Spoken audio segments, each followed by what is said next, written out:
पिछली वीडियो में हमने बोला था 5 लाख निकालना भी मुश्किल हो जाता है। आज उसी का सिंपल लॉजिक समझेंगे। क्योंकि प्रॉब्लम तब होती है जब मार्केट गिर रहा होता है और उसी टाइम पैसा चाहिए होता है, पर लॉस में बेचना भी नहीं चाहते। तब पता चलता है पोर्टफोलियो में धुरंधर का रोल क्या है और धुरंधर है भी कि नहीं। इस वीडियो में सिंपल तरीके से समझेंगे डेब्ट फंड का रियल रोल क्या होता है और क्यों सिर्फ रिटर्न्स देखना इनफ नहीं होता। और एक सिंपल एग्जांपल से देखेंगे कि 5 लाख निकालना मुश्किल क्यों लगता है और सही स्ट्रक्चर में वो इजी कैसे हो जाता है। बिना हाइप के, बिना प्रिडिक्शन के, सिर्फ क्लियर समझ के साथ, ताकि आप खुद डिसाइड कर पाओ कि आगे क्या करना है। सच बोलूं, प्रॉब्लम रिटर्न की नहीं होती।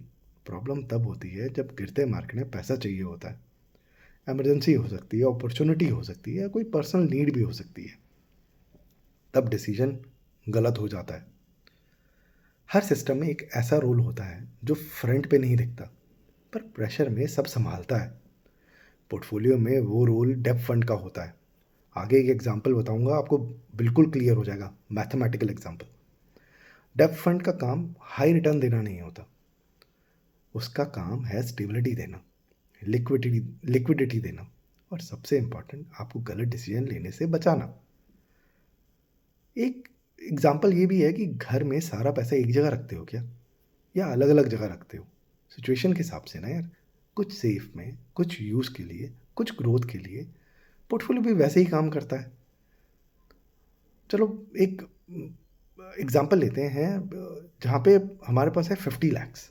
पहला केस, सब equity, market 25% down, portfolio value रहेगी 37.5 लैक्स। अब 5 लाख चाहिए, कहाँ से निकालोगे? लॉस में ही निकालना पड़ेगा भाई। और जो पैसा निकाला वो रिकवरी में पार्टिसिपेट भी नहीं कर पाएगा। क्यों?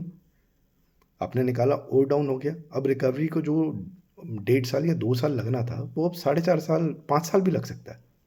दूसरा केस, वही 50 lakh, 35 lakhs equity, 15 lakh debt, market 25% down, equity की value 26.25 lakhs, debt we are assuming no returns.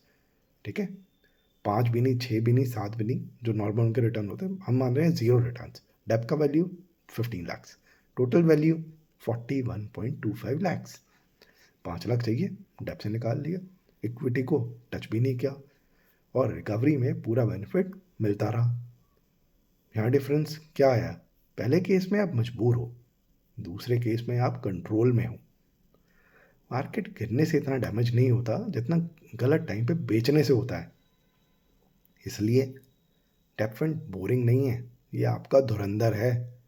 ये आपको रिच नहीं बनाता डायरेक्टली, पर आपको गेम से बाहर होने भी नहीं देता, बचाता है ये। पोर्टफोलियो में सबको हीरो बनना है, पर जो टिकता है वही जीतता है। अगर आपका पोर्टफोलियो भी ऐसे ही, जहाँ मार्केट गिरते ही कन्फ्यूजन हो जाता है, तो कमेंट में धुरंधर लिखो। मैं आपको रिप्लाई में बताऊंगा कि आपका पोर्टफोलियो में ये रोल कैसे फिट हो सकता है। न्यू सेप हो या आपका एग्जिस्टिंग पोर्टफोलियो, ये सब में फिट होता है। ये एक इम्पॉर्टेंट इन्फॉर्मेशन बहुत ज़रूरी है। ये वीडियो सिर्फ इन्वेस्टर अवेयरनेस के लिए है। हर इन्वेस्टर का एलोकेशन अलग होता है, गोल्स और रिस्क प्रोफाइल के हिसाब से होता है। अगर ज़रूरत हो तो किसी क्वालिफाइड फाइनेंशियल प्रोफेशनल या म्यूचुअल फंड डिस्ट्रीब्यूटर से कंसल्ट करना हेल्पफुल हो सकता है। नेक्स्ट वीडियो में हम एक और इनसाइट के साथ मिलेंगे। Be safe and happy investing.